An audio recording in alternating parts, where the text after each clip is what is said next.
The OSP's appointment is also done in a certain way, very different. For all ministers, they are nominated by the president, maybe through the party.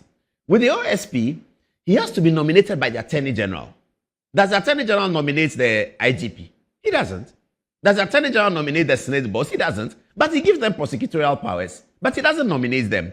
When it comes to the OSP, the Parliament said in Act 959 that let the OSP be nominated by the Attorney General. There's a reason for it. All of this must tell anyone, any political observer, social observer, anybody, political scientist, that the office of the OSP is been given a certain leverage by the Parliament because of the work that he's going to do. Why will all of this be done just so that the OSP takes a file, go to Attorney General, okay, prosecute. Takes another file, go to Attorney General, no, don't prosecute. Takes another file, go to Attorney General, no, stop this one. This one, bring me the investigation.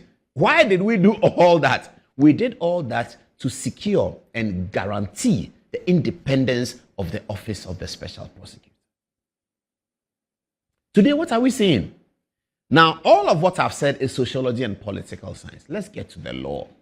Let's begin with the Act of the OSP, Act 959, and the most important part of it, Section 4 thereof. Let's look at it right now. Okay. Now, this Act 959 and it's Section 4.1, and it says that except as otherwise provided in the Constitution, the office is not subject to the direction or control of a person or authority in the performance of the functions of the office, except as otherwise provided in the Constitution. The office is not subject. Okay, now let's look at 4.2, subsection 4.2. It says, subject to Clause 4 of Article 88 of the Constitution, the office shall, for the purpose of the Act, be authorized by the Attorney General to initiate and conduct the prosecution of corruption and corruption-related offenses.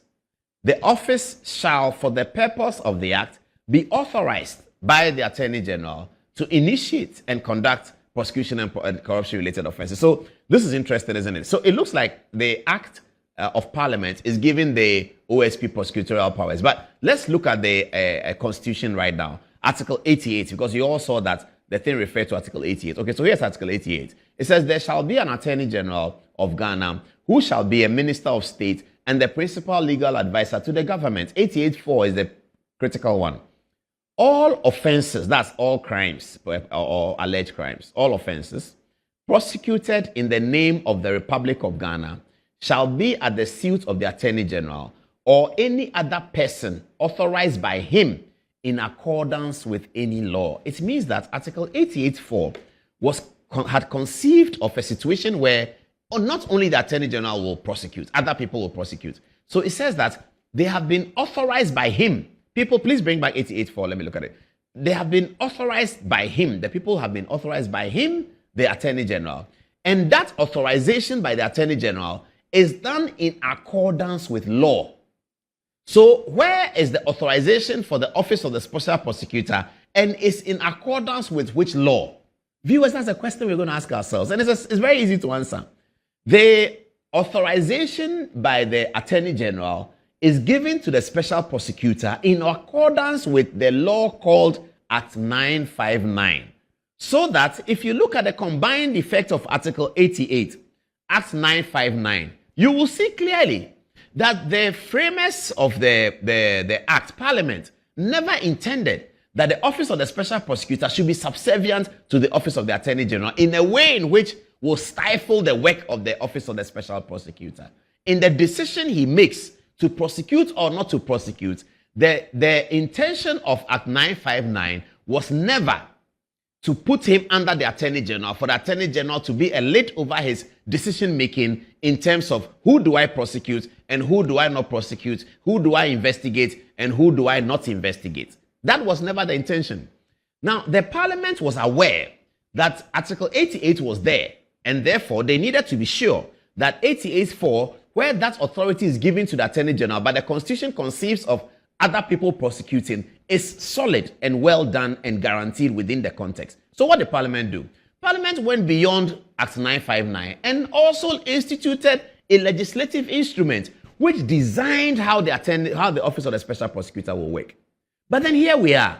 Martin Pebu is arrested. Martin Pebu is an NDC apparatchik. He worked for that's the Act of Parliament, the LI over there, the legislative instrument. Martin Pebu works for the NDC. He sympathized with the NDC, which is okay. He's a lawyer. He can choose to sympathize with any political party. He even conducted demonstrations he called Kumi Preko. Never mind that only 11 people attended. It's fine. It's still okay. It's part of pressure groups are part of democracy. So Martin Pebu did quite a bit.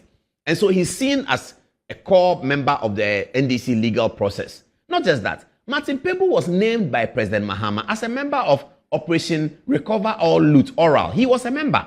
So it's important to the NDC. Then he goes to do something at the Office of the Special Prosecutor. He's arrested and detained by the Special Prosecutor. And then all hell breaks loose. All hell breaks loose. The Parliament, majority leader in Parliament, and the Chief Whip now say that they are bringing a law to remove the Office of the Special Prosecutor. That's what they said. So, viewers, when you look at it in all of these contexts, Mahama Ayariga and Dafiamapo drafts bill to scrap the OSP office. Why do they want to scrap the OSP office? What is the purpose of scrapping OSP's office? What's the purpose? There's an anti-corruption agency. You want to scrap it. Why do you want to scrap it? NDC were part of those who passed the Act 959 Act in Parliament. Mahama Ayariga was in Parliament when it was passed. The current Attorney General, Dominic Ayini, was the ranking member when it was passed. But you have to look at Dominic Ayini in the proper historical context. When Martin Amidu was appointed, it was the same Dominic Ayini who sued, brought an action to the court to deny Martin Amidu of the appointment. So if you look at Dominic Ayini in context, you will see that he had a concern about the Office of the Special Prosecutor. I don't know, because he was anticipating that one day he'll be Attorney General. I'm not sure why. But certainly he did have some ambivalence towards the Office of the Attorney General. He did, because he tried to go to court to stop Martin Amidu. It was Dominic Ayini, him. Anyway, so the thing we are dealing with is very simple. The authorization that the OSP needs, if you look at it from the law, is deemed granted with the appointment of the OSP by the provisions of Act 959, by the LI, and by the very purpose, the essence of the establishment of the Office of the Special Prosecutor. Let me end and say this.